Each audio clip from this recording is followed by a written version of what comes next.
मुंड नेउछि ब्राह्मणी नदी 5 वर्षरे बुड़ी मलेणी 261 जन प्रतिकार पई दाबी जोरदार। ए दृश्य हेउछि ढेंकानाल जिला देई बहि जाइतिबा ब्राह्मणी नदीर। एठी राम्याळ भଳି आउ एक छोट नदीटीए मध्य रहिछि। जिलार अल्प किछि बा उपांत अंचलर लोकमाने राम्याळ नदी उपरे निर्भरशील थिबा बेले गदिया भुवन ओडापड़ा परजंग आउ कामाख्या ब्लॉक बहु लोकंक जीवन रेखा साजिछि ब्राह्मणी नदी। कारण नदी एपटे जीवन आउ नदी सेपटे जीविका। नियमित लोकमाने विभिन्न कामरे डंगारे नदी पार होइथांती। पोलो पाई दाबी होई आसुतले मध्य सरकारी कळ नीरव रहि जाइछि। मात्र सबुठारु दुखर विषय एही नदी एबे मुंड नेबारे लागिलाणी। सते जेपरि मने हुए जीवन नेउछि जीवन रेखा।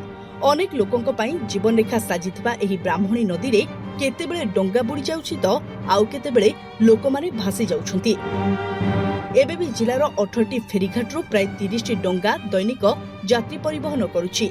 एसबु डंगारे ना अछि सुरक्षा व्यवस्था ना एमानकु मिलिछि अनुमति।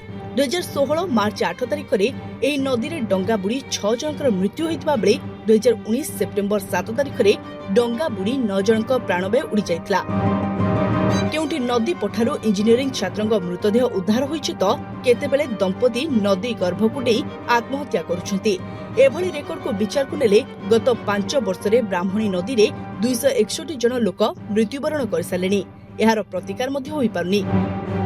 तेबे आउ केते मुंड नेले सरकार चेतिबे बोली एबे साधारण रे प्रश्न उठिछि। आउ एहार प्रतिकार पई दाबी मध्य जोरदार हेउछि। ढेंकानालरू रजत साहानी को रिपोर्ट, SMCT न्यूज।